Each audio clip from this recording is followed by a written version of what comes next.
At ground level, the world behaves differently.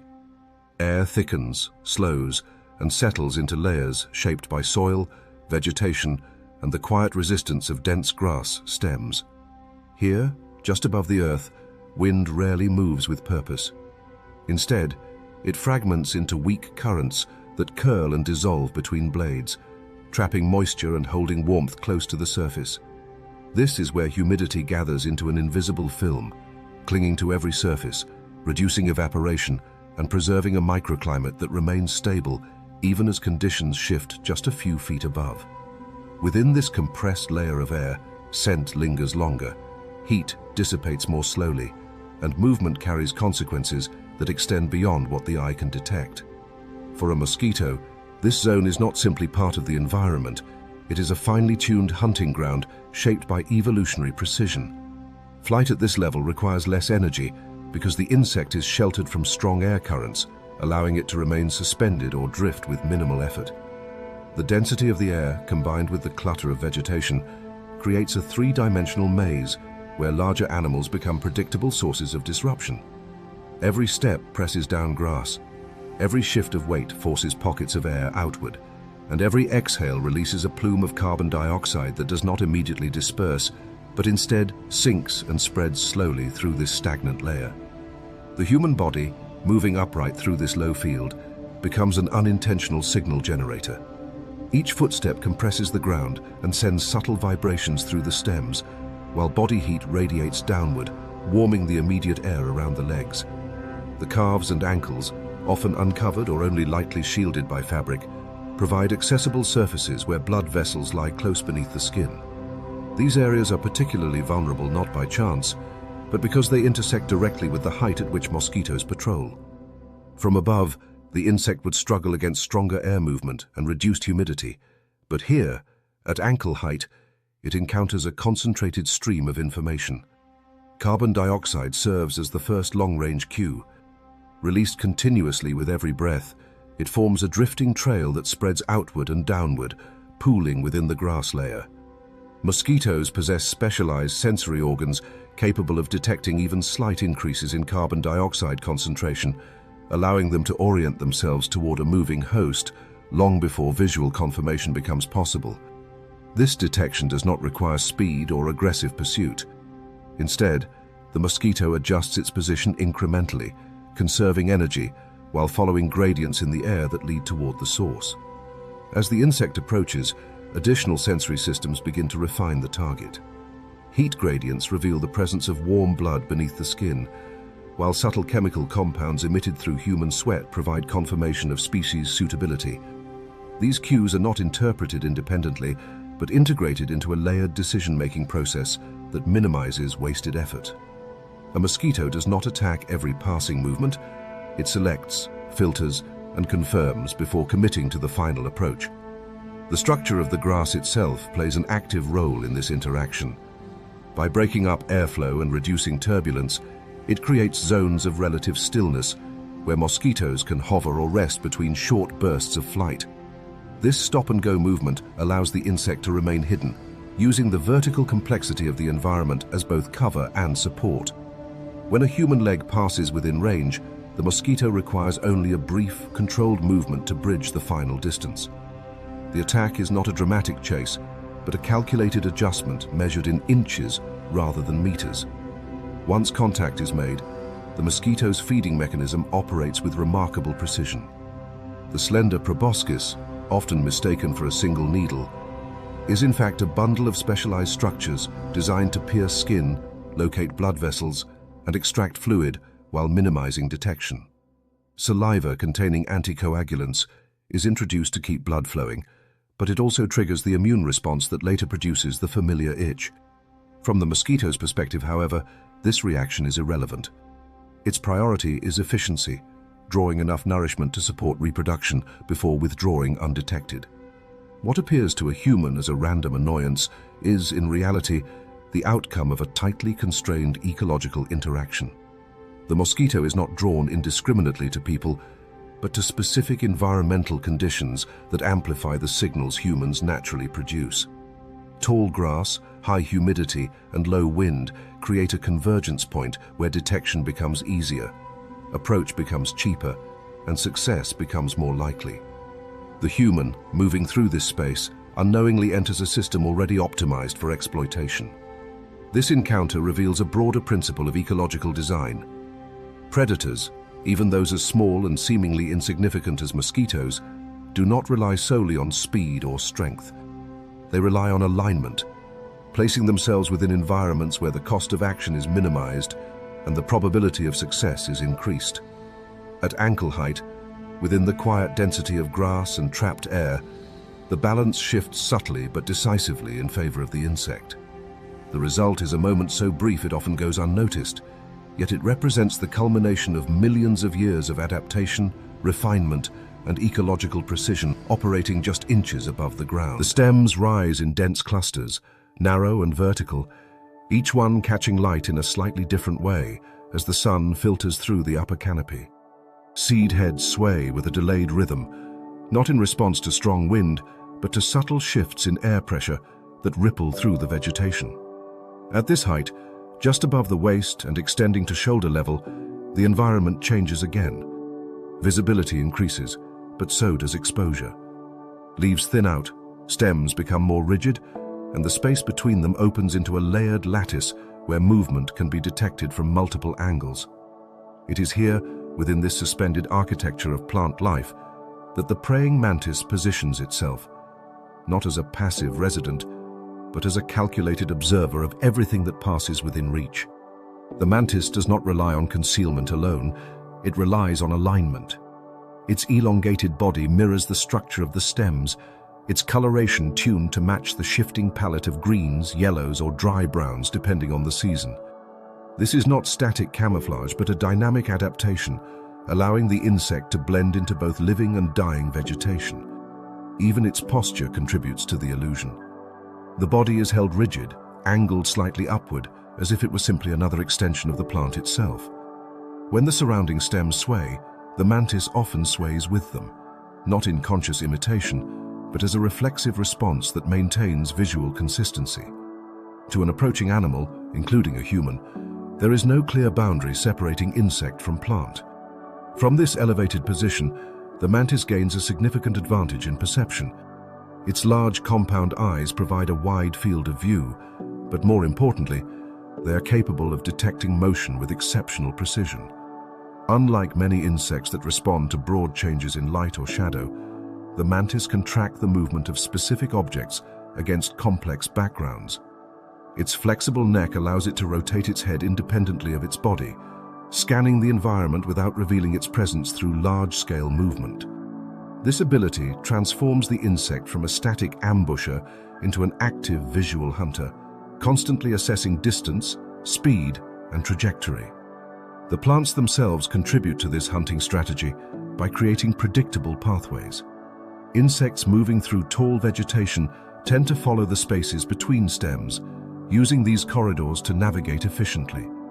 The mantis positions itself along these routes, selecting perches that offer both concealment and clear access to passing prey. When a suitable target approaches, a fly, a grasshopper, or even another predatory insect, the mantis does not lunge blindly. Instead, it calculates the precise moment when the prey enters an optimal range. Its forelegs, folded beneath its body in a posture that gives the species its name, are not merely grasping tools, but highly specialized appendages equipped with spines that lock prey into place upon contact. The strike itself unfolds in a fraction of a second, too fast for most vertebrate eyes to follow. Muscles contract, joints extend, and the forelegs snap forward with a speed that reduces the chance of escape to almost nothing. This rapid movement is supported by a physiology that balances power with control, allowing the mantis to generate force without destabilizing its position on the stem. Once the prey is secured, the insect returns to stillness, consuming its catch while maintaining the same posture that kept it hidden moments before. Human encounters with mantises rarely occur because the insect seeks out larger animals. Instead, they arise from overlapping behaviors within the same physical space. A hand reaching into the vegetation to gather plants, adjust equipment, or clear a path disrupts the carefully maintained stillness of the stems. The movement is sudden, direct, and often unpredictable from the perspective of the mantis. As the hand approaches, it enters the insect's immediate field of perception, triggering a rapid shift from hunting mode to defensive awareness. At this distance, the mantis no longer relies solely on invisibility. Its posture can change dramatically. Forelegs lifting, wings partially spreading, and body angling outward to appear larger than it truly is.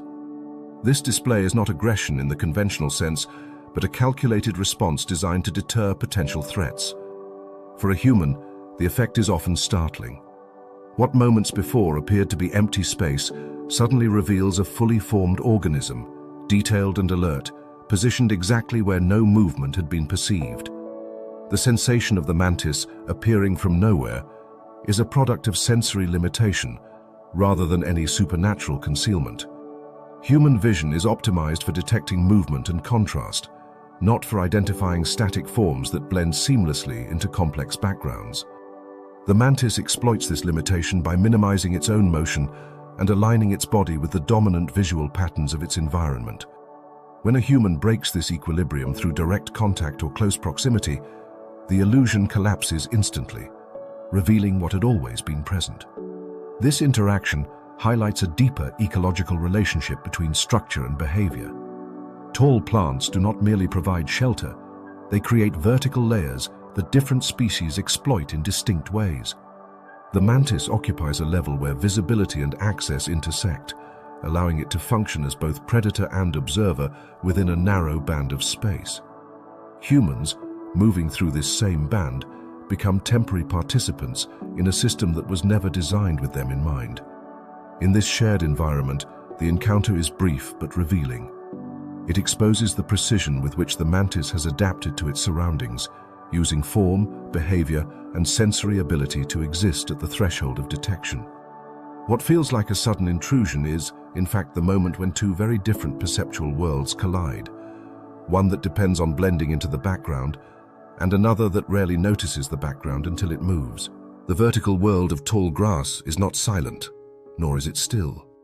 Sunlight filters downward in narrow shafts, illuminating individual stems while leaving others in shifting shadow, creating a layered environment of contrast and motion that changes with every passing cloud.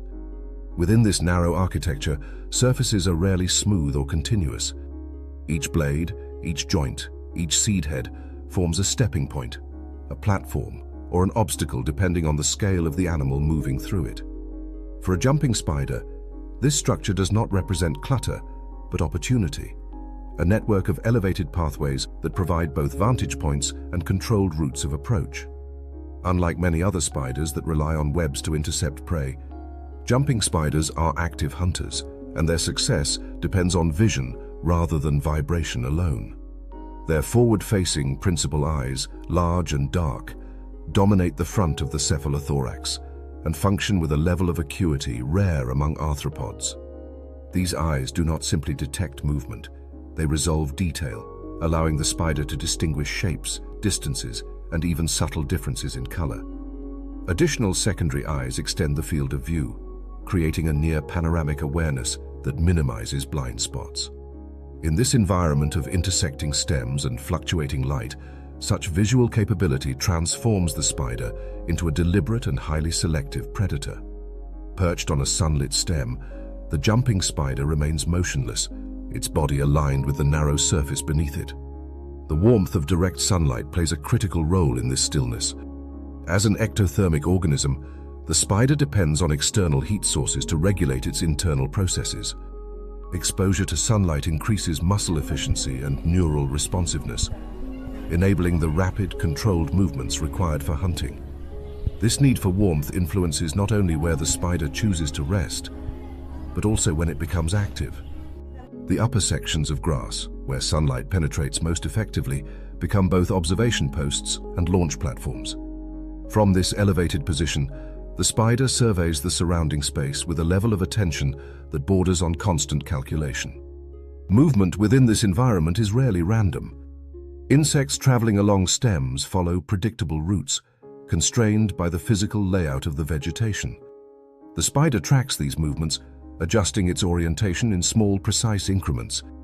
Its body remains still, but its eyes shift, scanning, focusing and refocusing as potential prey enters and exits the field of view. When a target is selected, the spider does not immediately leap. Instead, it initiates a sequence of preparation that reveals a remarkable level of coordination. A silk line is anchored behind it, serving as a safety tether in case the jump fails. The legs compress slightly, storing energy, while the body aligns with the intended trajectory. Depth perception, derived from the movement of the retina within the principal eyes, allows the spider to judge distance with surprising accuracy. Only when all variables align does the jump occur, a rapid extension of the legs that propels the spider through the air toward its target.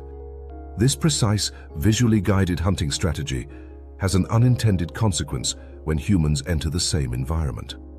A person moving through tall grass introduces a scale of motion that is far larger and more complex than anything the spider typically encounters. Stems bend and sway as they are pushed aside, shadows shift rapidly, and new surfaces appear and disappear within seconds. For a jumping spider, this disturbance does not immediately register as danger. Instead, it presents a series of moving structures that resemble, in fragmented form, the pathways and perches the spider uses every day. At close range, the spider's response is investigative rather than evasive. Its visual system is tuned to analyze movement, and when a human hand or arm brushes against the vegetation, it creates a dynamic surface that invites inspection. The spider may turn toward the motion, tracking it with its forward-facing eyes, and then move along the nearest available route, which may now include fabric, skin, or equipment. The transition from plant to human surface is not a deliberate choice to engage with a larger organism, but a continuation of the same exploratory behavior used to navigate its environment. This is why encounters often feel unusually direct.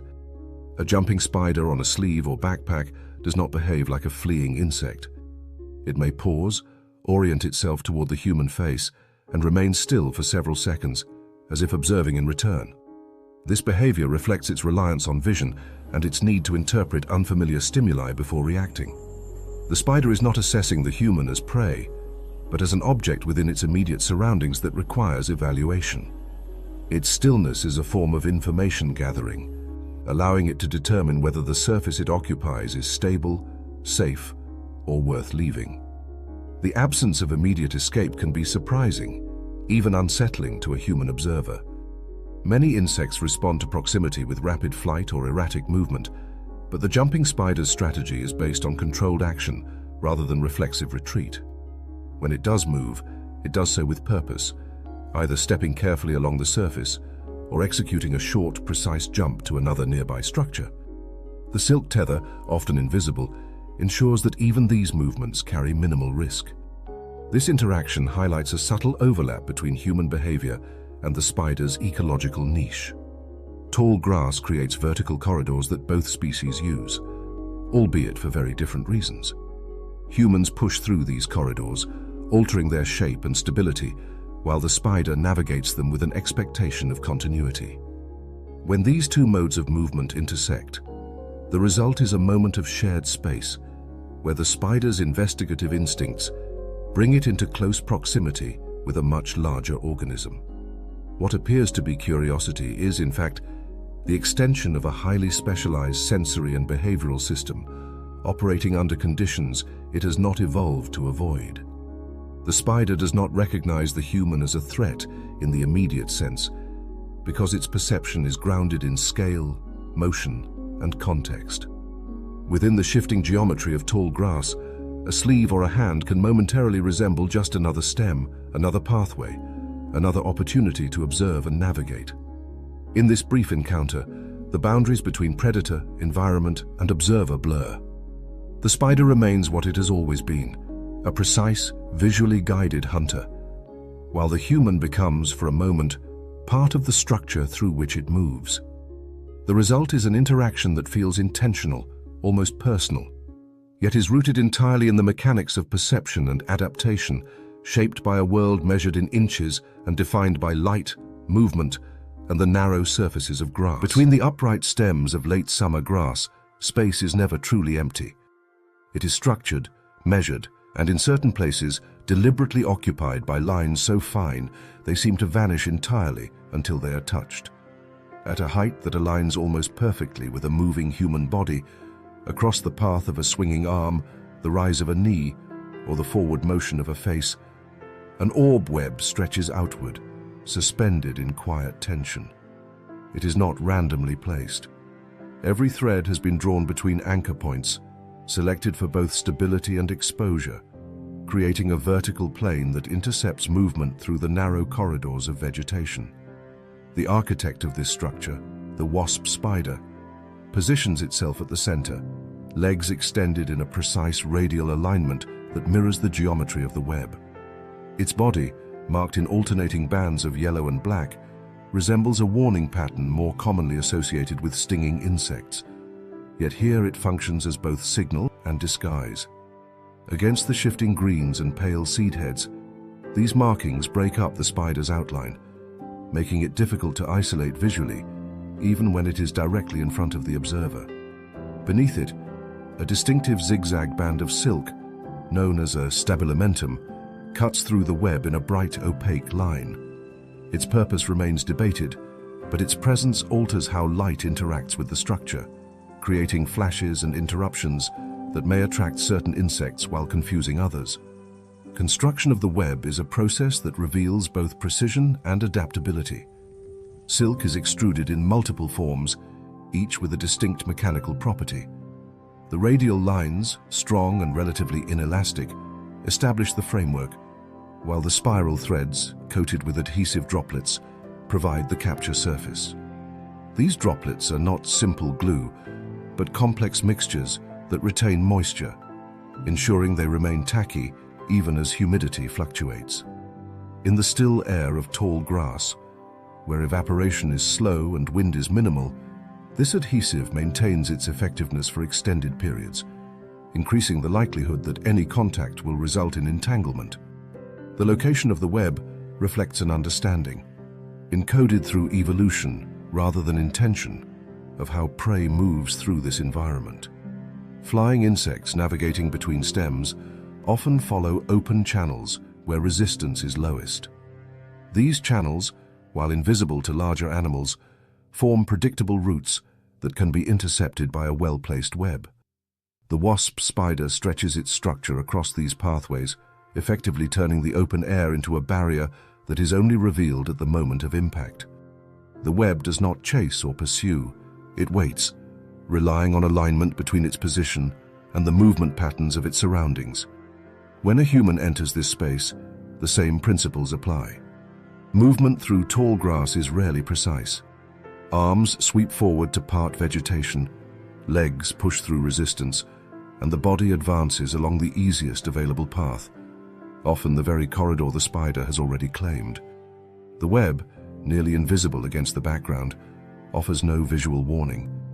Its threads are too fine, its reflections too subtle, and its position too unexpected for the human eye, which is not tuned to detect such delicate structures in motion. Contact is immediate and unmistakable. The first thread touches skin or fabric, followed by a rapid succession of connections as the web deforms and adheres. The sensation is not one of impact, but of sudden resistance, as if the air itself has acquired texture. Adhesive droplets stretch and cling, transferring from silk to surface, creating a network of fine lines that bind momentarily before breaking under larger forces. The web, designed to absorb the kinetic energy of small, fast-moving insects, responds differently to the mass and momentum of a human body.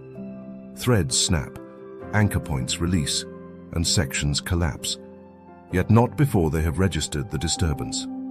At the center, the spider reacts not with blind panic, but with a sequence of responses shaped by the scale of the threat. Vibrations travel through the radial lines, carrying information about intensity, direction, and frequency. A struggling insect produces rapid, localized oscillations, while a human contact generates broader, more chaotic signals. The spider interprets these patterns, often choosing to retreat along a support line to the edge of the web, or dropping into the vegetation below, suspended briefly by a safety thread before settling out of sight. This behavior minimizes risk, preserving the spider's energy and structural investment while avoiding direct confrontation. The encounter, from a human perspective, feels abrupt and intrusive, yet it is the product of a system functioning exactly as intended. The web exists at a height and position optimized for interception, and the human, moving without awareness of these invisible boundaries, becomes an accidental participant. What is perceived as an unexpected obstacle is, in ecological terms, a carefully engineered interface between organism and environment. In the aftermath, fragments of silk may remain on skin or clothing, catching light in fleeting glints that reveal their presence only after the fact. The spider, meanwhile, may begin the process of repair, consuming damaged sections of the web to recycle the proteins before spinning new threads to restore its structure. This cycle of construction, disruption, and reconstruction is continuous, reflecting a balance between fragility and resilience that defines life at this scale. The wasp spider's web illustrates a broader principle of ecological interaction, that success often depends not on force or speed, but on placement. By occupying a precise layer within the vertical complexity of tall grass, the spider transforms open space into a functional trap, one that captures not only prey but, occasionally, the attention of much larger animals.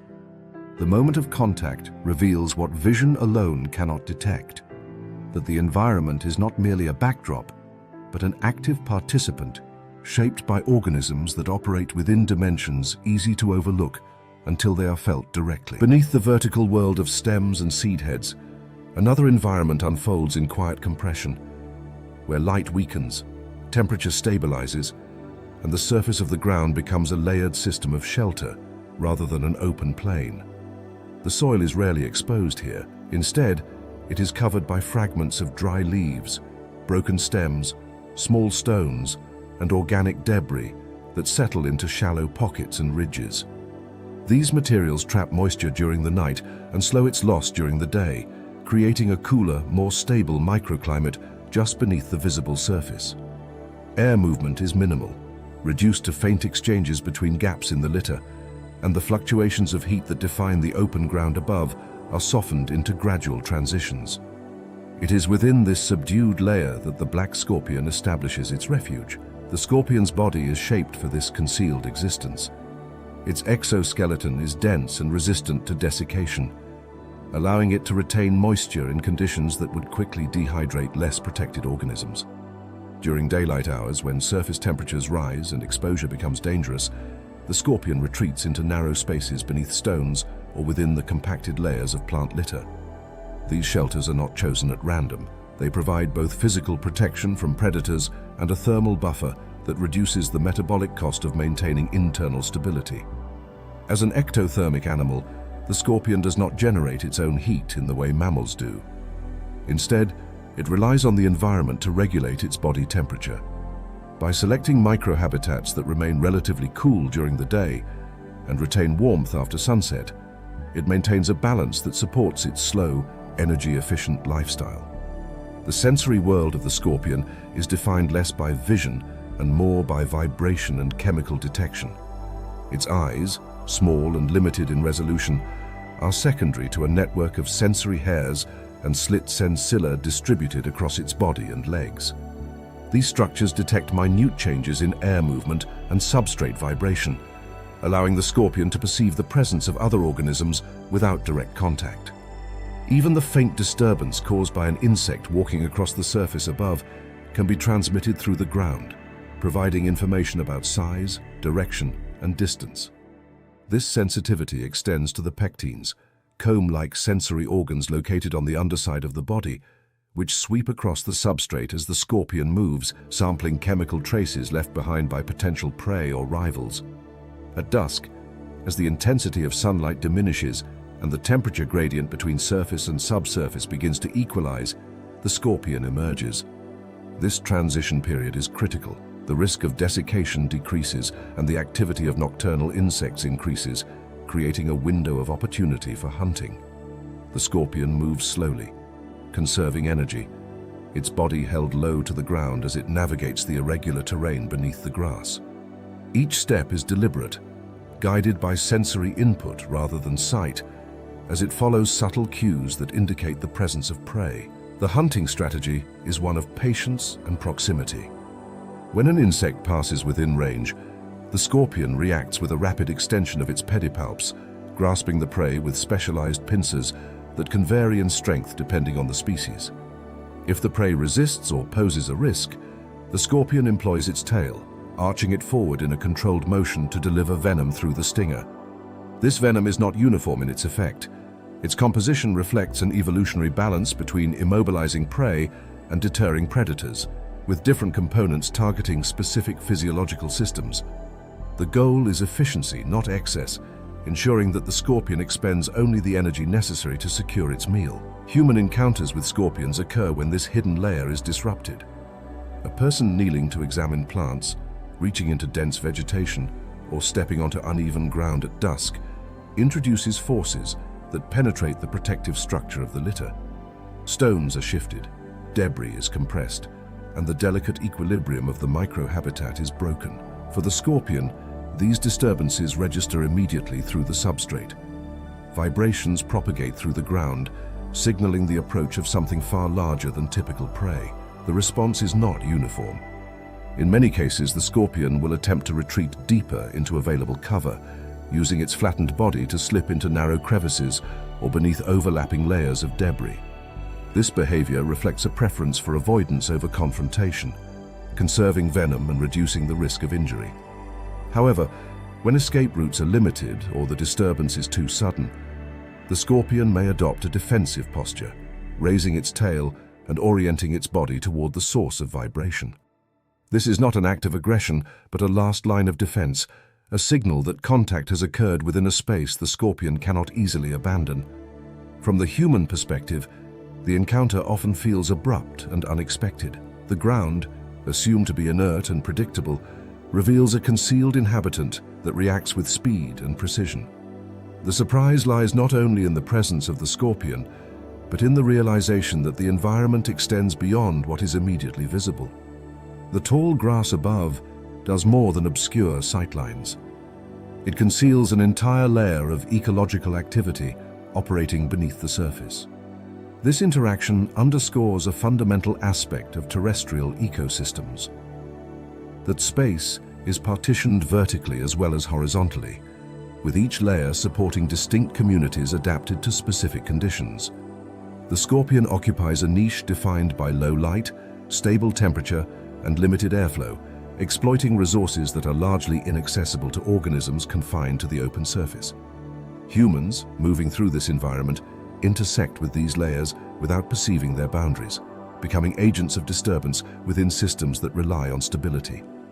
In the quiet aftermath of such an encounter, the ground returns to stillness, and the structures of shelter are gradually restored. The scorpion, if undisturbed, resumes its role within the microhabitat, continuing the slow, deliberate processes that define its existence. The moment of contact, brief as it is, reveals the complexity hidden beneath a seemingly simple landscape, where survival depends on the ability to remain unseen until the precise moment when action becomes necessary. Where the grassland meets water, the structure of the environment opens and loosens, creating a boundary that is neither fully terrestrial nor entirely aquatic. The ground softens underfoot, saturated by slow seepage, and the vegetation shifts in response, becoming taller, more flexible, and more widely spaced. Stems no longer press tightly together but rise in clusters, leaving narrow corridors of open air between them. Light penetrates more easily here, reflecting off the surface of shallow water and scattering upward through the green architecture. This is an edge habitat, defined not by stability, but by exchange of moisture, of heat, of movement. And it is within this zone that a different kind of predator operates, one that does not wait in concealment, but moves continuously through the space above the grass. The scarlet dragonfly enters this environment as a visible presence, its body catching sunlight in flashes of red that contrast sharply against the muted greens and browns of the meadow. Unlike the stillness of ambush predators, its activity defines it. The wings beat with a frequency that produces both lift and a subtle, persistent sound, a low mechanical hum that merges with the ambient noise of insects and distant water. Flight here is not random. It follows the contours of the habitat, tracing invisible pathways that align with the distribution of prey. These pathways, or flight lanes, are shaped by the spacing of vegetation and the movement of smaller insects that rise from the grass or drift above the water's surface. Dragonflies are among the most efficient aerial hunters in the animal kingdom, and their success is rooted in a combination of sensory precision and flight control. Their large compound eyes, occupying most of the head, provide nearly complete coverage of the surrounding space. Each eye contains thousands of individual facets, allowing the insect to detect movement across a wide field while maintaining focus on specific targets. This visual system is supported by neural processing capable of predicting the trajectory of moving prey, enabling the dragonfly to intercept rather than pursue. It does not chase in the conventional sense. It calculates, adjusts, and meets its target in midair with minimal deviation from its own path. The wings themselves operate with a degree of independence that allows for complex maneuvers. By adjusting the angle and timing of each pair, the dragonfly can hover, glide, accelerate, or change direction abruptly. This versatility is essential in an environment where obstacles are irregular and constantly shifting. Stems sway, insects dart unpredictably, and air currents rise from the warm ground or drift from the cooler water. The dragonfly navigates these variables with continuous micro-adjustments, maintaining stability while remaining responsive to sudden changes. At the edge of the meadow, smaller insects emerge in large numbers. Midges, flies, and other airborne species are drawn to the moisture and the abundance of plant life, forming dense, dynamic swarms that shift with the slightest disturbance. These aggregations represent concentrated energy, and the dragonfly exploits them with precision. Each pass through a swarm results in multiple captures, the prey secured mid-flight by spined legs that form a basket-like structure. The efficiency of this feeding strategy reduces the need for prolonged hunting, allowing the dragonfly to maintain its energy balance while continuing to patrol its territory. Human movement through this environment intersects directly with these flight lanes. A person walking along the edge of the meadow follows the same open corridors that the dragonfly uses for hunting. The choice is not intentional on either side. The human seeks the path of least resistance, avoiding dense vegetation and uneven ground, while the dragonfly follows the distribution of prey that concentrates in these open spaces. As a result, both occupy the same narrow band of air, moving through it at different speeds and scales but along overlapping routes. The encounter, when it occurs, is not one of surprise in the same way as hidden predators. Instead, it is a brief convergence of motion. The dragonfly approaches, adjusts, and passes within close proximity, sometimes altering its course only at the last moment. To a human observer, the movement may appear almost deliberate, as if the insect is inspecting or reacting to the larger presence. In reality, the dragonfly is responding to a complex set of visual cues. The human body, moving through the grass, displaces air, alters light patterns, and may even flush smaller insects into flight. These changes create temporary signals that the dragonfly interprets within the context of its hunting behavior. In some cases, the human inadvertently increases the dragonfly's feeding opportunities. As vegetation is brushed aside, hidden insects are disturbed and forced into the open, where they become visible against the background of sky or water. The dragonfly adjusts its flight path to intercept these newly exposed targets, often passing close to the human in the process. What feels like an approach is, in fact, a recalibration of trajectory driven by the sudden availability of prey. Thermoregulation plays a subtle but important role in this interaction. Dragonflies rely on external heat to maintain the muscle activity required for sustained flight. The edge habitat, with its combination of sunlight and reflective water surfaces, provides an environment where temperature gradients can be exploited. The dragonfly may adjust its altitude or orientation to regulate its body temperature, moving between warmer and cooler layers of air as needed. This behavior influences where and when it hunts, further aligning its activity with the open spaces that humans also tend to use. The encounter reveals a different dimension of ecological overlap. Unlike the hidden interactions beneath grass or within dense stems, this is a meeting in open space where visibility does not prevent proximity. The dragonfly remains fully exposed, yet its speed and precision render it elusive, a moving point of color that enters and exits the frame with controlled efficiency. The human, by contrast, is a slower, more disruptive presence, altering the environment in ways that ripple outward through the system. In this shared corridor, the boundary between observer and participant dissolves. The dragonfly continues its patrol, unaffected in intent but momentarily influenced by the presence of a larger organism moving through its hunting ground. The human, passing through the same space, becomes part of the dynamic the dragonfly has already adapted to exploit. The result is not conflict, but convergence, a fleeting alignment of paths within an ecosystem defined by edges, transitions, and the constant movement of energy between land, water, and air. The grassland, when viewed from a distance, appears uniform, an unbroken field of green shaped by wind and light. Yet at closer range, its structure reveals a mosaic of flowering stems, low-growing plants, and seasonal blooms that rise just above or between the dominant grasses.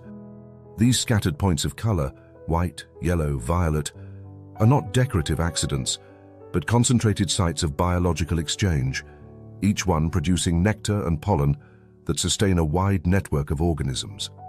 The air above them is rarely empty. It carries a steady, purposeful movement of pollinators, and among the most consistent of these is the honeybee, moving with quiet efficiency from one flower to the next, tracing routes that are neither random nor fixed, but constantly adjusted in response to the availability of resources. The bee's presence is tied to a system far larger than the individual insect. Within a colony, thousands of workers operate as components of a single distributed organism, each one contributing to the collection of energy that will sustain the group. The forager in the grass is not acting independently, but responding to information gathered and shared within the hive. Through a form of communication based on movement and vibration, foragers convey the location, distance, and quality of floral resources to their nestmates. These signals translate into collective patterns of movement across the landscape, concentrating activity in areas where flowering plants are most abundant. Tall grass, particularly in unmanaged or semi-natural meadows, becomes one of these focal zones. Here, a diversity of plant species coexist, each with its own flowering period and nectar profile. Some blooms are brief and intense, offering high sugar concentrations over a short window, while others provide a steady, lower yield over extended periods. The bee navigates this shifting landscape using a combination of visual and olfactory cues. Its eyes, sensitive to wavelengths beyond human perception, detect patterns on petals that guide it toward the reproductive structures of the flower. At the same time, its antennae sample airborne chemical signals, allowing it to identify species and assess the presence of nectar without direct contact. As the bee approaches a flower, its flight slows and stabilizes. The wings adjust their beat, reducing forward speed while maintaining lift, and the body aligns with the landing surface. Contact is brief and controlled. The bee extends its proboscis to access nectar, drawing the liquid into its crop, while pollen adheres to the branched hairs covering its body. Specialized structures on the hind legs, known as pollen baskets, collect and compress these grains into transportable loads. Each visit contributes to pollination, transferring genetic material between plants and enabling reproduction across the meadow. This activity unfolds at a scale and density that is easy to overlook until it intersects with human movement. A person walking through tall grass does not move through empty space, but through a layered system of ongoing interactions. Each step presses down stems, displaces air, and alters the immediate environment around the flowers. When a leg or hand passes close to a bloom, it enters the exact zone where bees are actively foraging. The convergence is not the result of attraction to the human, but of shared interest in the same productive strip of habitat. The bee's response to such an intrusion is shaped by its role and its physiology. Foraging bees are not predisposed to aggression. Their primary objective is resource collection, and stinging represents a significant cost. The barbed stinger, effective in deterring larger animals, becomes lodged in the skin of mammals, leading to the loss of the stinger and ultimately the death of the bee. This irreversible consequence means that stinging is reserved for situations where the threat is immediate and unavoidable. In most cases, a bee encountering a human in the grass will attempt to avoid contact, adjusting its flight path or withdrawing to a nearby perch. However, the environment does not always allow for such clean separation. Dense vegetation can limit escape routes, and sudden movements can disrupt the bee's ability to orient itself. A hand brushing across a flower may inadvertently trap the insect between skin and plant, compressing its body and triggering a defensive response. Similarly, a leg moving through a cluster of blooms may displace multiple bees at once, increasing the likelihood of close contact. In these moments, the bee's behavior shifts from foraging to self-preservation, and the encounter becomes more immediate. The broader ecological context remains unchanged. The flowers continue to produce nectar, the bees continue to collect it, and the meadow maintains its role as a site of energy transfer between plants and pollinators.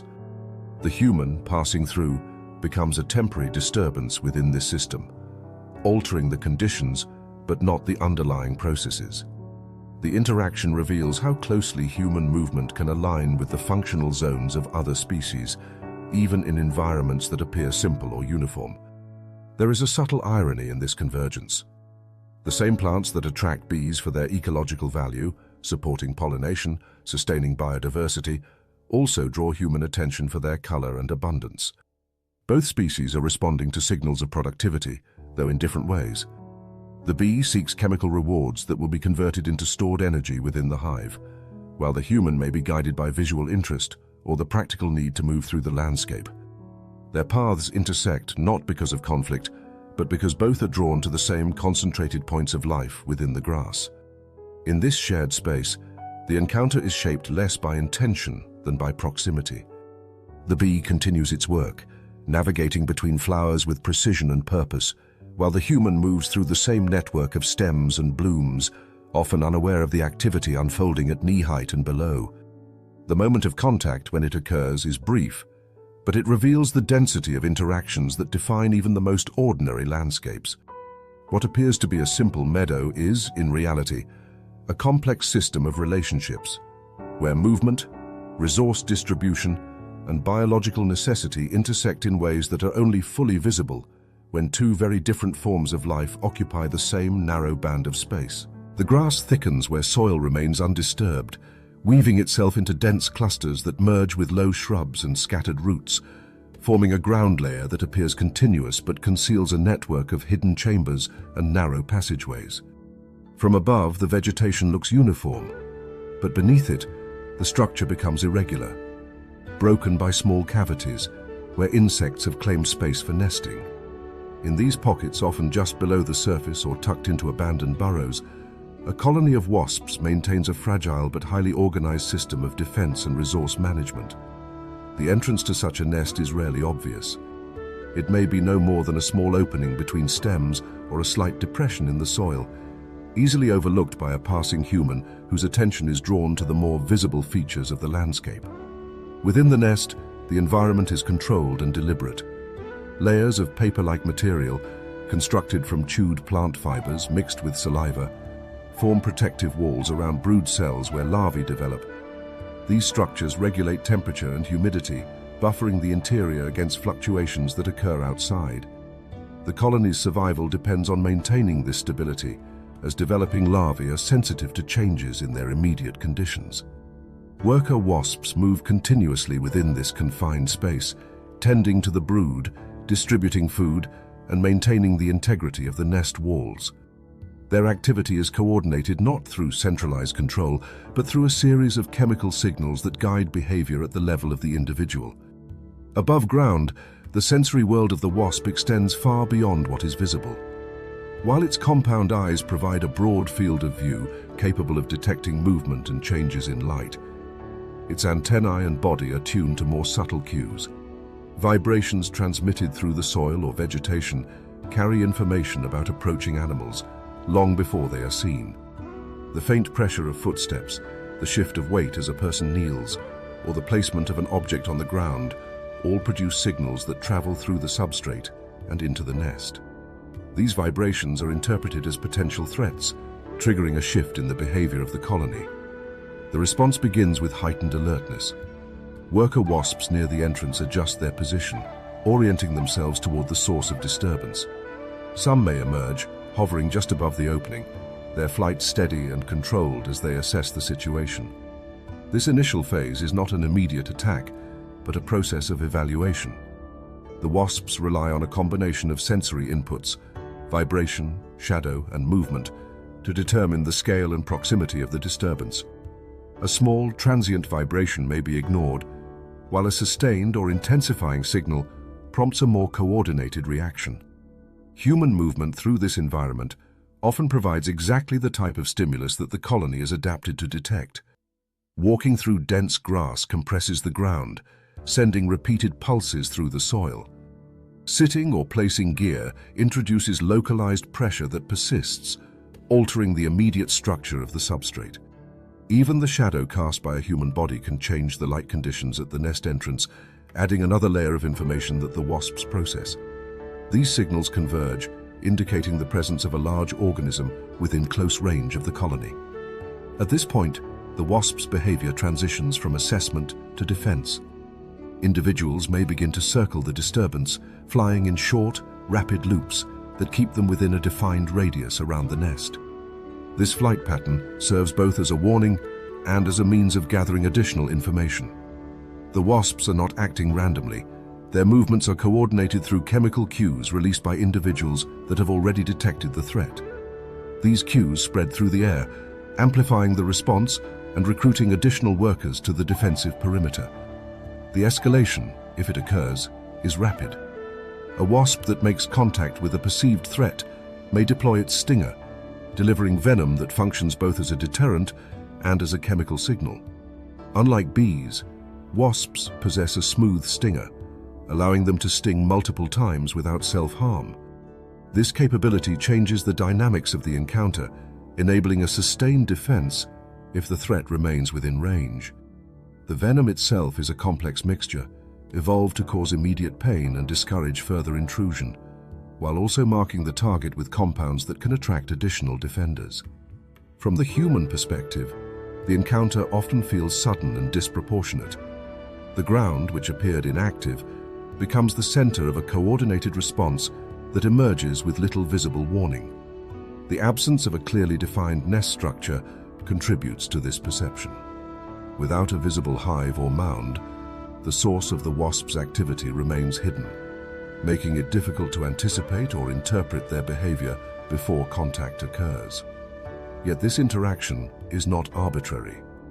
It reflects the wasp's reliance on early detection and rapid response to protect a resource that cannot be easily relocated. The nest, containing developing brood and stored food, represents a significant investment of energy and time. Abandoning it is not a viable option under most circumstances, so defense becomes the primary strategy. The sensitivity to vibration and movement ensures that potential threats are identified before they reach the entrance, allowing the colony to respond while there is still distance to manage. The dense grass and low shrubs that conceal the nest also shape the outcome of the encounter. They limit visibility for the human, while providing the wasps with multiple pathways for movement and approach. The same vegetation that hides the colony from view also amplifies the transmission of vibrations, enhancing the wasp's ability to detect disturbances. In this way, the structure of the habitat supports both concealment and defense, creating a system where the colony remains hidden until the moment it must act. In the aftermath, once the disturbance moves away, the activity gradually subsides. Wasps return to the nest, chemical signals dissipate, and the environment resumes its previous state of quiet complexity. The human, having passed through, leaves behind only temporary traces: disturbed soil, bent stems, and a memory of an encounter that seemed to emerge from the ground itself. Beneath the surface, the colony continues its work, sustained by the same mechanisms that produced the brief but intense intersection between two very different forms of life, sharing the same hidden space. In the dense weave of tall grass, perception is shaped as much by expectation as by light. The human eye does not examine every surface in equal detail. It filters, simplifies and categorizes, reducing the complexity of the environment into recognizable patterns that can be processed quickly. Stems become background, repeated vertical lines that blur into a single category. Plants, twigs, dried stalks, and thin branches fall into this same visual shorthand. Objects that do not require attention because they are assumed to be inert. This efficiency allows movement through dense vegetation without constant hesitation, but it also creates blind spots, zones where detail is ignored in favor of speed. Within this visual system, the stick insect exists not as an anomaly, but as a perfect fit. Its body is not merely similar to a twig.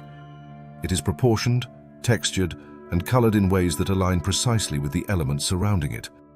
The segmentation of its exoskeleton mimics the nodes of a stem, subtle ridges echoing the joints where leaves once grew.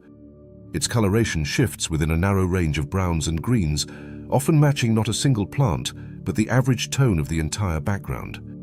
Even the surface of its body reflects light in a manner consistent with dry plant material, avoiding the sheen that might reveal it as something different. Stillness completes the illusion. Unlike animals that rely on speed to escape detection, the stick insect relies on the absence of movement. It positions itself along a stem or among a cluster of similar shapes and remains motionless for extended periods, sometimes for hours. This behavior aligns with the way human vision prioritizes change. Movement draws attention, while stillness fades into the background. By refusing to move, the insect effectively removes itself from the category of things that require inspection. Yet the deception extends beyond simple mimicry. The stick insect engages in subtle behaviors that reinforce its disguise. When the surrounding vegetation shifts in response to wind, the insect may sway gently, its motion synchronized with the stems around it. This is not random movement, but a controlled response that maintains consistency with the environment. The effect is cumulative. Each small alignment, shape, color, texture, motion, adds another layer to the illusion, making it increasingly difficult to isolate the insect from its surroundings. This strategy is a response to intense selective pressure. In environments where predators rely heavily on vision, any deviation from the background can be fatal. Birds, reptiles, and small mammals scan vegetation for irregularities, focusing on outlines that break the continuity of the scene.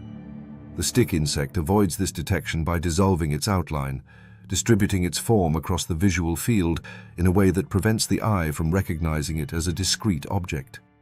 It does not hide behind the plant. It becomes part of it. Human encounters with stick insects arise from a fundamental mismatch between this strategy and the way people interact with the environment. When a person reaches into tall grass to clear a path, collect plants, or pick up what appears to be a fallen twig, they are acting on the assumption that certain objects are non-living and therefore safe to handle. This assumption is based on visual cues that the stick insect has evolved to replicate. The hand closes around a shape that fits perfectly within the category of plant, only for that category to collapse in the moment of contact. The sensation is often subtle at first. A slight resistance, a texture that feels more structured than expected. Then, as the insect reacts, the illusion breaks.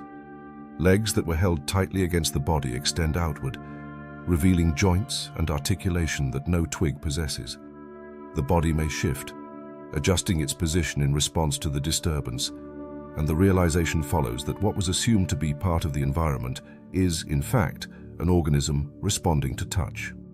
The stick insect's response to such encounters is typically restrained. Rather than fleeing immediately, it may remain still, relying on the possibility that the disturbance is temporary and that its camouflage will remain effective once contact ends. Some species enhance this strategy with secondary defenses. They may drop to the ground, where the complexity of the leaf litter provides additional cover, or they may exhibit thanatosis, a behavior in which the insect becomes completely motionless, simulating death. In this state, even close inspection may fail to reveal signs of life, as the insect suppresses movement to the greatest extent possible. This interaction highlights the limitations of human perception in complex environments. The visual system excels at identifying patterns and simplifying scenes, but it is less effective at detecting objects that are designed to fit seamlessly within those patterns. The stick insect exploits this limitation with precision, turning the strengths of human vision into vulnerabilities. What is categorized as background becomes a hiding place, and what is ignored becomes a source of surprise. There is an understated irony in this relationship. The more efficiently a person moves through the environment, the more likely they are to overlook the details that would reveal the presence of such organisms. Speed and familiarity, traits that are advantageous in many contexts, reduce the depth of observation, allowing highly specialized forms of camouflage to succeed. The stick insect does not need to outpace its predators or defend itself aggressively. It only needs to remain within the boundaries of what is considered unremarkable. In the quiet after the encounter, the environment appears unchanged. The stems stand as they did before. The patterns remain consistent, and the visual field returns to its simplified state. Yet the awareness lingers that within this apparent uniformity, there are forms that exist precisely at the edge of perception, visible only when the assumptions that guide vision are disrupted. The stick insect continues its stillness, reabsorbed into the background, a living extension of the plants that surround it, sustained not by concealment alone, but by the ability to exist as something that is almost, but not quite, indistinguishable from the world it inhabits. The final layer of the grassland reveals itself not through concealment or sudden movement, but through density. What appears to a human as a pleasant stretch of soft vegetation, lush, green, and inviting, functions at a smaller scale as a crowded, highly active feeding ground where energy is constantly transferred between organisms. Stems branch into finer structures, seed heads cluster tightly, and beneath them, entire colonies of soft-bodied insects gather in numbers that remain largely invisible unless examined closely. It is within this concentration of life that the ladybug, often regarded as benign and decorative, moves with quiet purpose, functioning as an efficient predator in a system defined by abundance. The plants here are not merely passive structures. Their growth supports populations of aphids, small insects that feed by inserting specialized mouthparts into plant tissue and extracting sap. This feeding process draws nutrients upward from the plant's vascular system, converting it into a form that is accessible to the aphids, but also attracts secondary organisms. Aphids excrete excess sugars as honeydew, a sticky substance that accumulates on leaves and stems, altering the chemical and physical environment around the plant. This accumulation becomes a resource in itself, supporting fungi and attracting other insects, while also signaling the presence of a dense, localized food source. The ladybug enters this system as both participant and regulator. Its rounded body, marked with contrasting coloration, is highly visible against the green background, yet this visibility serves a purpose. The bright pattern functions as a warning to potential predators, indicating that the insect carries chemical defenses that make it unpalatable. This strategy, known as aposematism, reduces the need for concealment, allowing the ladybug to move openly across surfaces where prey is abundant. Unlike the stillness of camouflage-dependent species, the ladybug's survival depends on constant movement and active searching. Its feeding behavior is direct and efficient.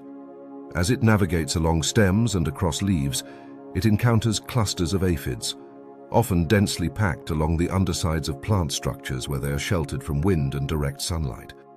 The ladybug uses its mandibles to grasp and consume these insects, breaking through their soft bodies with minimal resistance. This predation is not incidental. A single ladybug can consume large numbers of aphids over the course of its life, significantly influencing the population dynamics within this microhabitat. The relationship is not balanced in a static sense, but shifts continuously as aphid numbers rise and fall in response to predation and plant growth. Human interaction with this system occurs through movement that disturbs the fine structure of the vegetation. A hand brushing against a stem, a leg passing through a cluster of plants, or even the simple act of walking through tall grass introduces forces that ripple through the environment. Stems bend, leaves shift, and the tightly packed communities of insects are momentarily disrupted. For the ladybug, this disturbance is not necessarily a threat, but a change in conditions that may reveal new feeding opportunities or require a brief adjustment in position. The encounter itself is subtle compared to more abrupt interactions. A ladybug may appear on the surface of a hand or sleeve after being dislodged from a stem, its movement measured and unhurried as it explores the new surface. Its small legs grip the skin or fabric, testing the texture in a manner consistent with its exploration of plant material. There is no immediate attempt to escape, no rapid flight or defensive display. Instead, the insect continues its pattern of movement, as if the human surface is simply another extension of the environment it has been navigating. This behavior reflects a broader ecological reality. The ladybug does not distinguish between plant and human in terms of threat or opportunity, unless specific cues indicate danger. Its sensory system is tuned to detect chemical signals associated with prey and habitat, rather than the presence of large organisms that do not directly interact with its food sources. As a result, the insect may remain on a human surface longer than expected, moving with the same deliberate pace it uses when searching for aphids among leaves. The presence of ladybugs within this habitat also highlights the complexity of trophic relationships operating at small scales. While they are predators of aphids, they are themselves subject to predation by birds, spiders, and other insects. Their chemical defenses reduce but do not eliminate this risk, creating a balance where visibility is traded for deterrence. This dynamic influences their behavior, encouraging movement that is steady but not erratic, allowing them to cover ground efficiently while minimizing unnecessary exposure. The lush growth of the grassland, often perceived as a simple backdrop for human activity, emerges as a densely populated system where multiple layers of interaction occur simultaneously. Plants support herbivores support predators, and the entire structure is influenced by environmental conditions such as moisture, temperature, and light. The ladybug operates within this system as a mobile agent of control, responding to changes in prey availability and contributing to the regulation of populations that might otherwise expand unchecked. In the closing moment of the encounter, the ladybug may take flight, its wings unfolding from beneath the hardened elytra in a controlled motion that lifts it back into the air. The departure is quiet and efficient, returning the insect to the network of stems and leaves where its role continues. The human, left with the brief impression of contact, moves on through the grass, often unaware of the scale of activity that persists just below the threshold of casual observation. What remains is an understanding that even the most familiar and seemingly gentle elements of the environment are part of a system defined by constant interaction and exchange. The ladybug, often associated with calm and simplicity, reveals itself as a predator shaped by the same forces that govern the more conspicuous hunters. Within the crowded feeding grounds of tall grass, it operates with precision and purpose. A small but significant presence in a landscape where abundance and predation are inseparable aspects of life.